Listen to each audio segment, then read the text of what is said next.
we ready? Good morning. I'm Janet Jackson, the truly retired Janet Jackson.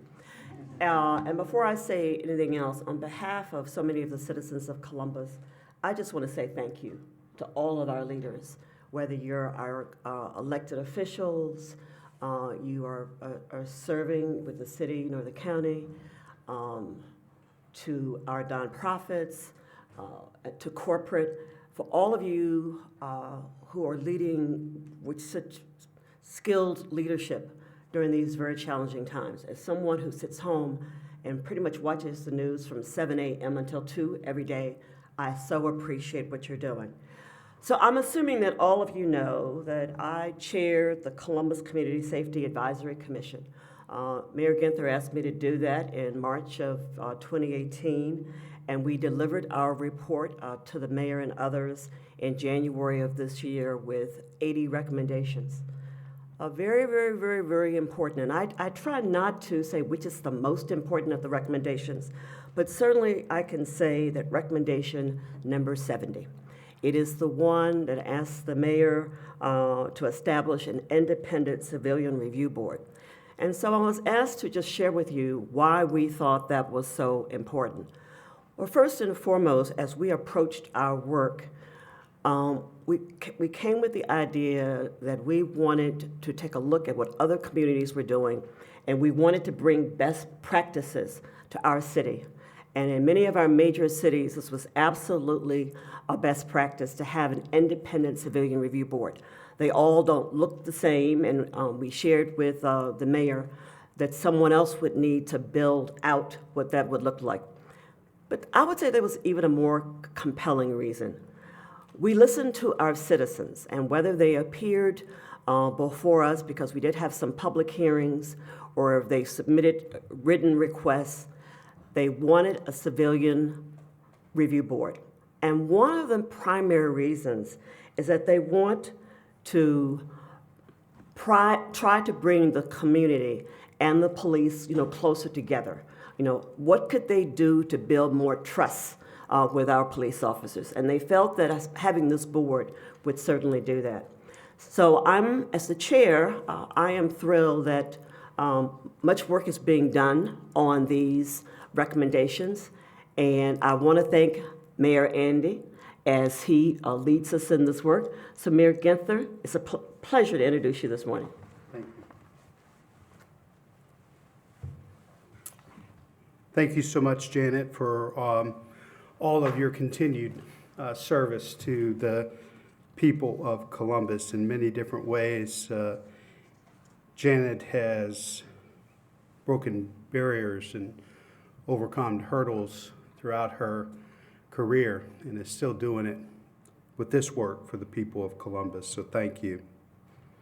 To City Council, to the City Attorney, to Alex Fisher, to Janet's colleagues on the Safety Advisory Commission, Aaron Sink and the Civilian Review Board Planning Team, President Anna Watson, the NAACP, Stephanie Hightower, the Columbus Urban League, Christy Angel, who is with us virtually from the YWCA, and all of the people on this screen. I know we had some technical difficulties and apologize for the delay, but I thought it was important to have these faces and voices with us today. They also include Bishop Tim Clark, Mark Fluharty of the AFL-CIO, and members of the Civilian Review Board Workgroup, Randall Sistrunk and LaShawn Carter from the Chiefs Advisory Panel. We have Senator Herschel Craig here as well, and Elder Larry Price. We appreciate everyone's engagement. Setting up this press conference was particularly difficult. We have so much support that we're announcing, but trying to maintain social distancing to be safe. Columbus, as Janet mentioned, is one of a handful of big cities in the U.S. that does not have the kind of civilian oversight of police that we seek and the community is calling for. Cities like New York, Boston, Nashville, Atlanta, all of them have them. Columbus residents have been calling for a review board here in Columbus, and as Janet said, the Columbus Community Safety Advisory Commission made a review board one of its recommendations. And in recent weeks, we have heard residents from all aspects of our community, business, community, faith leaders. Reverend Marcus Atha from North Broadway 9 Methodist Church is here with us as well. Residents say they want police reform, including more accountability. This morning, the council president, city attorney, and I are announcing our intention to put forth legislation to Columbus City Council next Monday to give Columbus voters the opportunity to amend the city's constitution, our charter, to establish a civilian police review board and create an inspector general for the Columbus Division of Police to conduct independent investigations into police misconduct. The charter amendment will allow Columbus voters to clearly demonstrate their desire for police reform and establish a framework for a civilian review board that has subpoena powers, the authority to conduct independent investigations, recommend disciplinary action, and that is fully staffed and funded. This charter amendment serves as a starting point for the work group that we recently seated to establish a civilian review board that works for Columbus by the end of the year. And by making it part of the charter of the city, no mayor or council in the future can diminish the powers of the review board without the approval of the people of Columbus. One of the failings of many civilian review boards across the country is the lack of support and funding over time. Some cities have long established civilian review boards but simply stopped funding them. The proposed charter amendment ensures that there will be sufficient funding to staff the board and ensure effective operations unless there's an unforeseen financial crisis and citywide budget cuts. The proposed amendment also calls for a department of the Inspector General for the Columbus Division of Police as an independent investigatory body that will be fully funded and staffed and directed by the Civilian Police Review Board. In a few moments, you'll hear from the city attorney, but establishing this body provides for the independent investigations Columbus residents expect. Some of the changes proposed in the charter amendment could be legally implemented without having to negotiate with the FOP. But some of the most important powers granted through the passage of the charter amendment, including the independent investigatory body or inspector general, would be subject to negotiation. We believe the passage of this charter amendment will demonstrate clear public support for police reform from the people of Columbus. And then the FOP can decide on which side they stand, with the people or against them. As I said earlier, this charter amendment proposal has been possible because of the collaboration on so many fronts. It is now my pleasure to introduce our great partner, the leader of Columbus City Council, President Shannon Hardin.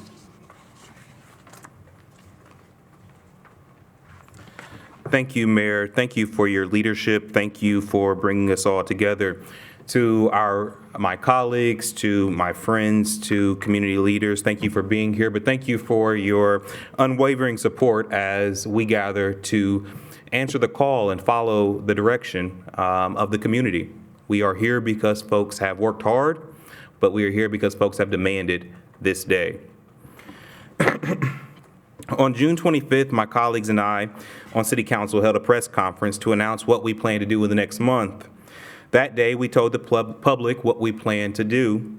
We told the public when we plan to do it, and I asked that folks hold us accountable. Today, we're announcing how we will deliver on one of those projects and address civilian oversight and independent investigations. As you've heard, this charter amendment is based on the Columbus residents, or what Columbus residents on the Community Safety Advisory Commission recommended. Those volunteers donated hundreds of hours to improve trust between our community and law enforcement. And so to our chair, Janet Jackson, I say thank you for your leadership, and all those members, including Ms. Erin Sink, for that work and for allowing us to be here. To emphasize a couple of critical points about the Charter Amendment. First, this Civilian Police Review Board and the Department of the Inspector General will be independent of the Division of Police and the Department of Public Safety. It will be a separate department and have its own budget. Second, included in this charter language are specific provisions to ensure sufficient funding for the review board and ensure that even 5, 10, or 20 years down the line, this board is protected from the whims of elected officials who might be less friendly to accountability and oversight than the elected officials standing before you today. Third, the Civilian Police Review Board will have professional staff to assist in the investigations of misconduct cases. And fourth, the board will have subpoena power to ensure that they are able to see all the documents involved in a case. Council heard loud and clear that our residents want to see change. Adding a Civilian Review Board and an independent investigatory body to our city's constitution is a critical step to making sure that that change becomes a reality. This amendment is a strong starting point to establish that Civilian Review Board and will allow the community to build off this foundation to shape what the board does and reflects the values of our city. Before turning the podium over to my colleague, Rob Dorns, to discuss what we've heard from residents and from national experts, I'd like to read a short quote from the late John Lewis, Across the Bridge. He said, "Freedom is not a state, it's an act. It's not some enchanted garden perched high on some distant plateau where you can finally sit and rest. Freedom is the continuous action we all must take, and each generation must do their part to create an even more fair, more just society." I have the honor of introducing my colleague, Councilmember Dorns, who will work to shepherd this piece of legislation, this charter amendment, through its passage on Monday, July 27th. Councilmember Dorns.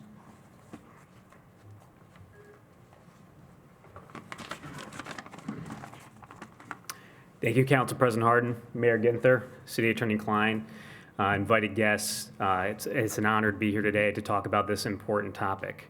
As Council President Hardin spoke about, Council last month announced a short and long-term efforts to reimagine public safety in our city. At that press conference, I committed that City Council would codify the mayor's executive order requiring use of force incidents to be investigated by an outside independent agency. I'm proud to report that Council passed that legislation weeks ago. However, then, and I will say it again today, that legislation was a short-term measure. We need true independence when it comes to investigating complaints of misconduct within the Division of Police. Independence that the community has confidence in. Independence that the community trusts. Not simply just another law enforcement agency that looks and sounds just like the system that so many have lost faith in. We need to have this trust returned between the people and the Division of Police within our community that will benefit both our residents and our officers. City Council held a hearing that lasted nearly 5 hours last week on the topic of civilian review boards, why they're important, what they look like across the country, and how they may look like here in Columbus. In that hearing, we heard from the Columbus Community Safety Advisory Commission. Thank you all who are here with us today, those who are joining virtually, and for all the countless hours of work that you did to produce a report that laid a foundation for what we're talking about here today. You have my undying gratitude for that important work to have us here at this moment. We also heard from the Division of Police and national experts. The National Association for the Civilian Oversight of Law Enforcement shared with us the ways that communities have established effective oversight in communities across the country that have served both the needs of the community and officers. Over 150 other cities in Ohio and across the country have worked with their communities, officers, and yes, their unions to create civilian oversight bodies. There is no reason we can't achieve the same here in Columbus. Over the past month, I received thousands of emails, letters, calls on this topic. And one of the biggest themes I know I have heard I know Council President Hardin, the mayor, and others have heard, is the lack of trust that folks have within the current system. It's ironic that that is one of the key principles that national experts told us we need to establish a legitimate civilian review, an independent investigation body right here in Columbus. That is why it's so important for us to get this right. City Council, the mayor, and the city attorney, and many others have devoted countless hours over the past month working towards this charter amendment that seeks to create a fair system within our community for both our officers and for the community. Building on the advice of these national experts and the engagement with the Safety Commission and the Division of Police and the community, we believe that we have found the right foundation that is legally sound, respectful of collective bargaining rights, but is also focused on community expectation and values in order to build the legitimacy and trust that we need here in Columbus. I'm excited about where we are, and I'm excited about where we're going. And on the 27th, I'm excited to be able to show to the citizens of Columbus that, as the mayor said, we're going to allow the community to have a voice on Election Day on this important topic. With that, I'd like to turn the microphone over to my friend and colleague, City Attorney Klein.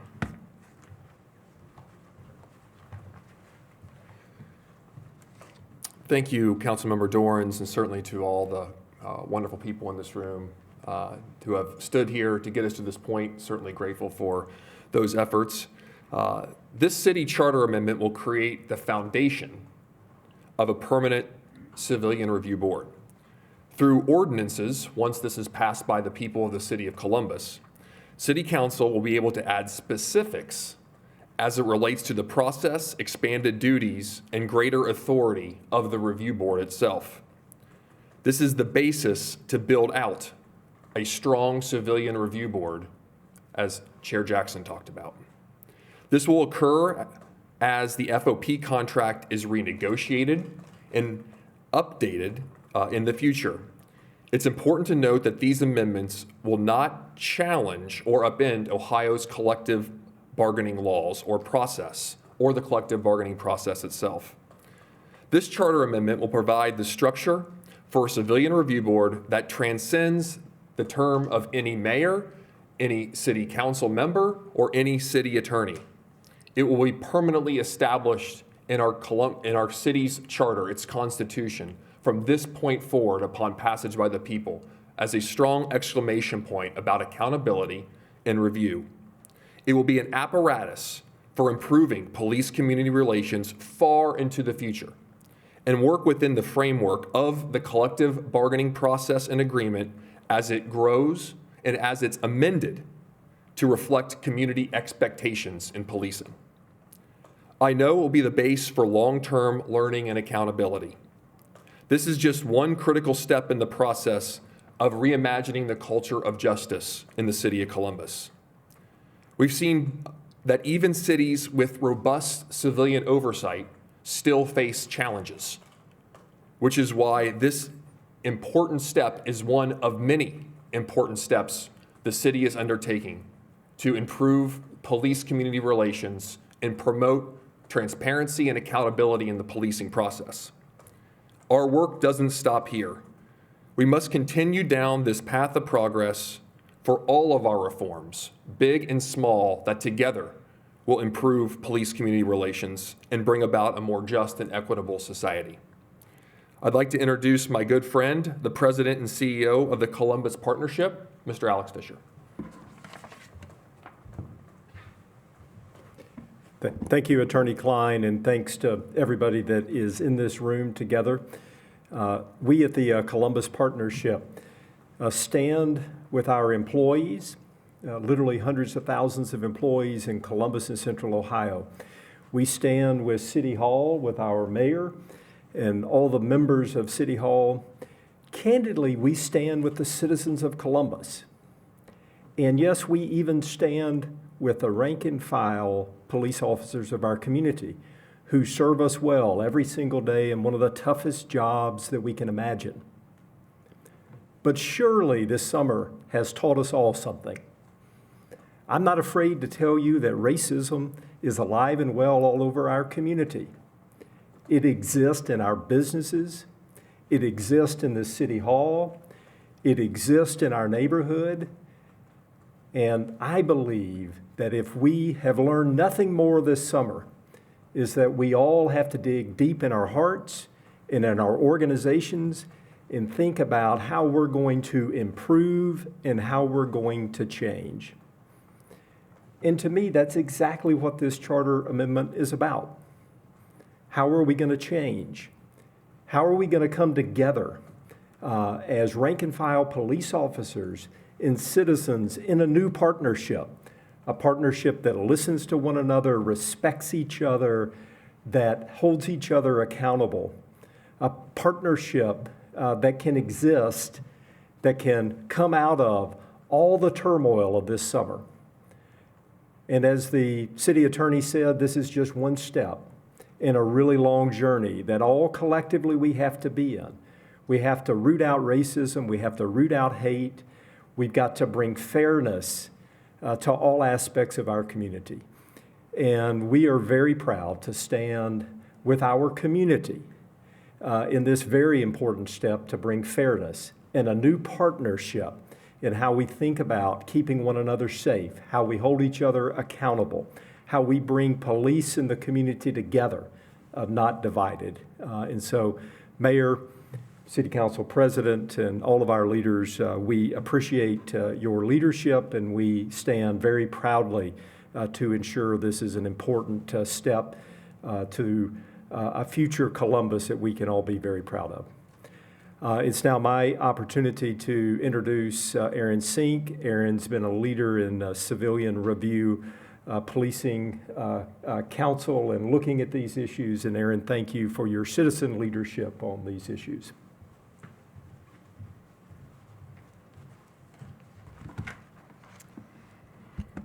Thank you. So the Safety Commission repeatedly heard, as Chair Jackson mentioned, from the public during our forums and other engagement and hearings that a Civilian Review Board was a critical piece of rebuilding trust and legitimacy here in Columbus. And so we recommended that that happen and that we do it through a process of community engagement with important stakeholders across the city. So a charter amendment lays the groundwork for the working group recommendations, establishing the authority of the Oversight Board for the Division of Police. And this is really just a first step in this charter amendment toward establishing a Civilian Review Board and demonstrating that there is clear support from the voters and the citizens of Columbus for this board. You know, over the next several months, our working group is going to work to establish the form and function and further definition, the investigation and review powers, and we're going to do so using stakeholder and community feedback to ensure that this board meets the needs of Columbus, that it works toward rebuilding trust and legitimacy where it may be shaken, and really form that new relationship we've heard discussed where there is increased transparency, respect, and engagement with one another. I want to thank Mayor Ginther, City Council, City Attorney for your ongoing focus and attention on these important issues. I also want to thank Chair Jackson, my fellow safety commissioners. This is an incredibly dedicated and thoughtful group of individuals. We really took our time to try and bring forward these recommendations to move our city in a positive direction. And I look forward to working with an equally talented group of people in the Civilian Review Board Working Group to bring forward the review board that will work for us here in Columbus. And so with that, I would like to introduce Neanna Watson, President of the NAACP.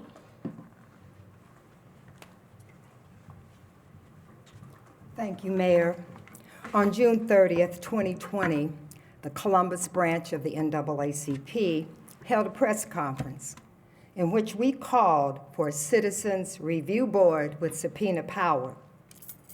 Mayor Ginther heard our call along with other organizations.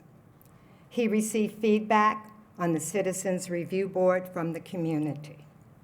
The community was concerned about the length of time it would take to establish a Citizens Review Board. This amendment to our city charter is both a positive and an aggressive approach to the Citizens Review Board. The amendment will further assist the Citizen Review Working Group to begin to set a foundation for the Citizens Review Board. Our community has a direct opportunity to make our voices heard at the ballot box on the proposed amendment to our city charter. Your NAACP would be remiss if we did not encourage you to make sure you are registered to vote. Thank you.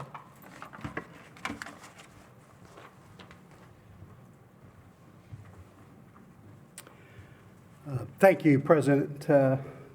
We are grateful to have you with us here today and for all the work of the NAACP. Most of the speakers will stick around. I know Reverend Atha, Senator Craig, Elder Price as well for any one-on-ones, but I'd be happy to take a few questions from the press for me or the other speakers. Yes, Beth? Mayor, a couple quick clarifications. Would this go on the November ballot or Yes. a special election? Okay. And then you say you want legitimacy. It's a partnership between the city, the community, and the police department. How do you expect legitimacy and acceptance from the rank and file when they're not being given a seat at the table in the working group? How do you expect them to accept this regardless of what the union does? Well, as you know, law enforcement is represented on the working group with retired Sergeant Anthony Wilson, who served honorably in the Columbus Division of Police and the Westerville Division of Police.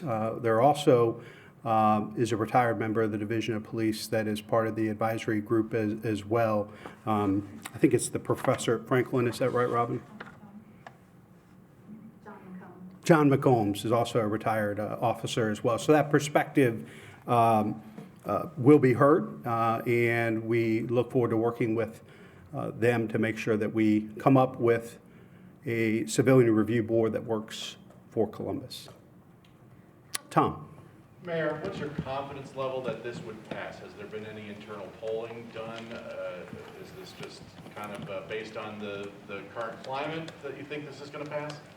I think the people of Columbus have been speaking loudly and clearly about change and reform. And ultimately, I trust the people of Columbus. Yes? How much do you suspect this will cost? What this will cost? What specifically are you talking So you're saying about? you want an amendment so we can set up a budget for a separate, complete office, unit, inspector general. How much will this cost the taxpayers? Well, obviously, that'll be informed by the advisory, the working group that is looking at best practices from around the country.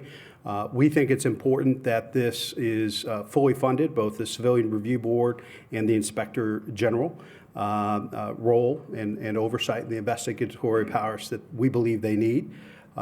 So we'll know more about that once the working group gets back and makes recommendations on the details. Where would that money come from? Obviously, the city budget.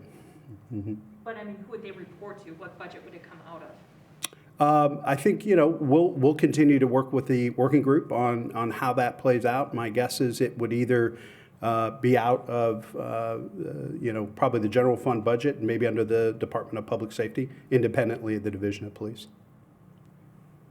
Yes? You mentioned today that you're going to look at what other communities have done with their civilian review boards to see what works and what doesn't work. So far, The working group will do that, yes. Have you personally seen some things that have not worked with civilian review groups that? Well, as I mentioned, in general, sometimes what's happened in communities that have had them for a long period of time is the funding, the priority, the resources, but also the talent, the folks that serve on those boards. We've got to make sure that we have the very best and brightest serving on this board, that they, the Inspector General and the investigator powers are properly resourced and funded so they're able to do the work that the people of Columbus are going to charge them to do.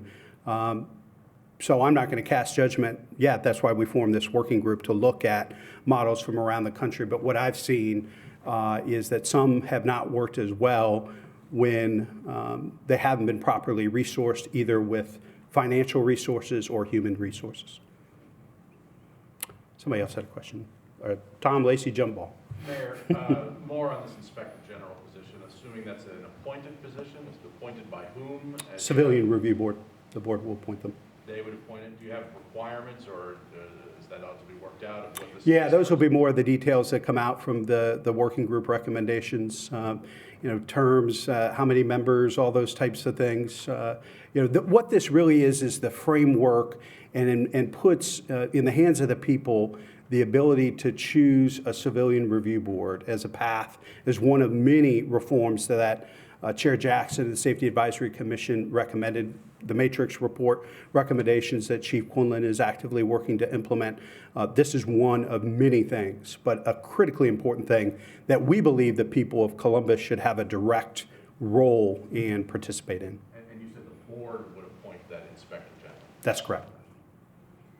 You have any? It's outlined in the proposed amendment. Yeah. The process is outlined in the proposed amendment. So we'll make sure you all have a copy of that. Lacey, were you next? Yeah, have you looked at other organizations in the area, like the sheriff's office that already has an advisory council? They didn't have to go to the lengths of changing any charters. They haven't had to spend the funding to do that, but they have that direct feedback. I talked with Sheriff Baldwin, and he said it's been immensely helpful to have those citizens and have their ear to be able to make some of the changes that they've needed. I believe the sheriff, and that's worked well for his department. We have, as you know, a Chiefs Advisory Council that's already been named. We have this Civilian Review Board Advisory Group. We think it's critically important to have the oversight, accountability, and transparency that the people of Columbus are demanding, that we also have a Civilian Review Board and the Inspector General role. Do you think it would be helpful to, in this amendment that you're going to put on the November ballot, to have more of the specifics so that voters have a better idea of what they're actually going to vote on?